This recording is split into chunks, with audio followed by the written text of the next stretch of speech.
Shri V Wasif, ഇപ്പോൾ കഴിഞ്ഞ നിയമസഭാ തെരഞ്ഞെടുപ്പിന്റെ സമയത്തും സമാനമായ ചില ആരോപണങ്ങൾ ഉണ്ടായിരുന്നു. അതായത് പിന്നീട് ബാലശങ്കറിന്റെ ഭാഗത്തു നിന്ന് വന്ന ഓർഗനൈസറുടെ മുൻ എഡിറ്റർ ബാലശങ്കറിന്റെ ഭാഗത്തു നിന്ന് വന്ന വെളിപ്പെടുത്തൽ ആരോപണങ്ങളൊക്കെ ഓർമ്മയുണ്ടാകുമല്ലോ. അപ്പോൾ ഈ നിയമസഭാ തെരഞ്ഞെടുപ്പുകൾ വരുമ്പോൾ പഴയ സംഘ ബന്ധവുമായി ബന്ധപ്പെട്ടുള്ള ആരോപണങ്ങൾ നിരന്തരം വരിക, അതിനെ പ്രതിരോധിക്കുക എന്നുള്ളതൊരു കീഴ്വഴക്കമായി വരികയാണോ? മാധു, ഈ 977 രൂപീകരിച്ച ഈ ജനതാ പാർട്ടിയിൽ ജനസംഘം ലയിച്ചു എന്നത് കാരണമാക്കി അത് RSSുമായിട്ടുള്ള സഖ്യമാണ് എന്ന് പറയുന്നതിൽ എന്ത് അർത്ഥമാണുള്ളത്? പിണറായി വിജയനെ വെറുതെ ഇങ്ങനെ കരിവാരി തേക്കുന്നതിന് എന്തിനാ ഇവർ ഇങ്ങനൊരു അവസരം ഉപയോഗപ്പെടുത്തുന്നത്?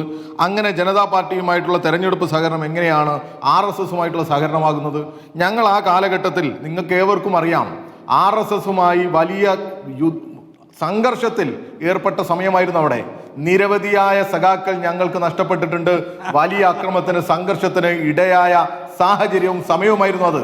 ഇവരുടെ നേതാവ് സാക്ഷാൽ KPCCയുടെ പ്രസിഡന്റ് ഞങ്ങൾക്ക് എന്ത് തന്നിട്ടുണ്ട്? സർട്ടിഫിക്കറ്റ് തന്നിട്ടുണ്ട്. എന്താ സർട്ടിഫിക്കറ്റ്?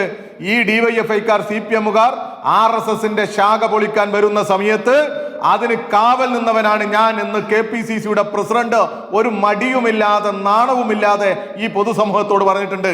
ഞങ്ങൾ അതാണ്, ഞങ്ങൾ ജീവൻ കൊടുത്ത് കേരളത്തിൽ ആ RSSനോട് ഒരു ഡീലിനും ഞങ്ങളില്ല. ഈ പിണറായി വിജയന്റെ നേതൃത്വത്തിൽ, ഇടതുപക്ഷത്തിന്റെ നേതൃത്വത്തിൽ, CPMന്റെ നേതൃത്വത്തിൽ, DYFIയുടെ നേതൃത്വത്തിൽ ഇവിടെ ഉജ്ജ്വലമായ ചെറുത്തുനിൽപ്പുണ്ടായിട്ടുണ്ട്. എന്നാൽ നിങ്ങൾ 90 ഡിഗ്രിയിൽ കുനിഞ്ഞിരുന്ന് ഈ ഗോൾവാൾക്കറുടെ മുമ്പിൽ സാഷ്ടാംഗം കൈകൂപ്പി നിൽക്കുന്ന VD സതീശന്റെ മുമ്പിൽ നിങ്ങൾ അണിനിരക്കുകയാണ്. ഞങ്ങൾ അങ്ങനെയല്ല, ആർജവത്തോടു കൂടി സംഘപരിവാർ രാഷ്ട്രീയത്തെ ചെറുക്കുകയാണ്. പിന്നെ നിങ്ങൾ ഈ പാലക്കാട് മുൻനിർത്തിയാ പറയുന്നതെങ്കിൽ ഉറപ്പിച്ചു വെച്ചോ, പാലക്കാട്ടെ ജനങ്ങൾ ആഗ്രഹിച്ച ആ നാട് ഇഷ്ടപ്പെടുന്ന ഒരു സ്ഥാനാർത്ഥിയാണ് NMR റസാഖ്. അദ്ദേഹം അവിടെ വിജയിക്കുക തന്നെ ചെയ്യും. അവിടെ കെട്ടിയേൽപ്പിച്ച, അടിച്ചേൽപ്പിച്ച UDFന്റെയും BJPയുടെയും സ്ഥാനാർത്ഥികൾക്കെതിരെയുള്ള ആ നാടിന്റെ വിലയിരുത്തൽ, നാടിന്റെ ജനവിധി അന്ന് നിങ്ങൾ തെരഞ്ഞെടുപ്പ് പരിപാടിയിൽ പ്രസംഗിക്കാനെത്തിയ ഉദ്ഘാടകന്റെ പേരെന്താണ് എന്ന് അങ്ങേക്ക് ഓർമ്മയുണ്ടോ? LK അദ്വാനി എന്നാണ് പേര്.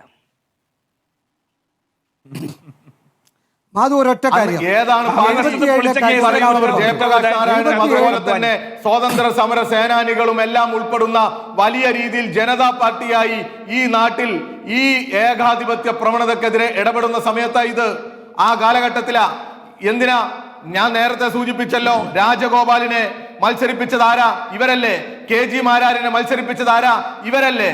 അതിനെക്കുറിച്ച് എന്താ പറയാത്തത്? ഞങ്ങൾ RSS എന്ന് പറയുന്ന ലക്ഷണമൊത്ത വർഗീയതയെ, ആ വർഗീയവാദത്തെ മനസ്സിലാക്കിയ അന്ന് മുതൽ ഇന്ന് വരെ അതിനെതിരെ ശക്തമായ നിലപാട് സ്വീകരിച്ചിട്ടുണ്ട്. ഒരടി പോലും ഞാൻ പറയുന്നില്ല. പക്ഷേ എന്റെ സംശയം KG മാരാർ RSSകാരനാണെന്ന് അറിയാതെ പോയോ എന്നുള്ളതാണ് ചോദ്യം. സംസ്ഥാനത്ത് ആദ്യത്തെ RSS ശാഖ സ്ഥാപിച്ചയാൾ RSSകാരനാണെന്ന് അറിയാതെ പോയോ എന്നുള്ളതാണ് എന്റെ ചോദ്യം. മാരാർക്കും ഞങ്ങൾ ജനതാ പാർട്ടിയുമായിട്ടാണ് ജനതാ പാർട്ടി എന്നുള്ളത് ഞാൻ സമ്മതിച്ചു. പക്ഷെ അദ്ദേഹം RSSകാരനാണെന്ന് നിങ്ങൾക്ക് അറിയില്ലായിരുന്നു എന്നാണ് എന്റെ ചോദ്യം. അതാണ് എന്റെ ചോദ്യം. KG മാരാർ RSSകാരനായിരുന്നു എന്ന് അറിയില്ലായിരുന്നു എന്നുള്ളതാണ് എന്റെ ചോദ്യം. ജനതാ പാർട്ടിയിൽ ജനസംഘം ലയിച്ചു വന്നതിന് RSS ആണെന്ന് പറഞ്ഞ് ഞങ്ങളെ മെക്കിട്ട് കയറാൻ വരുന്നത് എന്തിനാ? ഈ RSSുമായി ബന്ധമുള്ളപ്പോഴെല്ലാം ഈ പറയുന്ന അത് ശരിയാണ്. ഞാൻ അംഗീകരിച്ചു. പക്ഷെ അത് അറിയാതെ പോയി എന്നുള്ളത്, അതായത് ഈ 77 പാലക്കാട്ട് ഞാൻ പറഞ്ഞല്ലോ അദ്വാനി വരുന്നു. അപ്പോ അദ്ദേഹത്തിന്റെ രാഷ്ട്രീയം എന്താണ് എന്ന് അറിയില്ലായിരുന്നു. RSS അതിനു മുമ്പ് 3 തവണ നിരോധിക്കപ്പെട്ടു. സ്വാതന്ത്ര്യമുള്ളതാണ്. അടിയന്തരാവസ്ഥ കാലത്താണ്. ഒന്ന് ഗാന്ധിവധത്തിന് ശേഷമാണ്. അപ്പൊ രാഷ്ട്രീയ പാർട്ടിക്ക് നിങ്ങൾ ഇപ്പോഴും പറയുന്നിടത്ത് നിങ്ങൾക്ക് അറിയാതെ പറയുന്നത്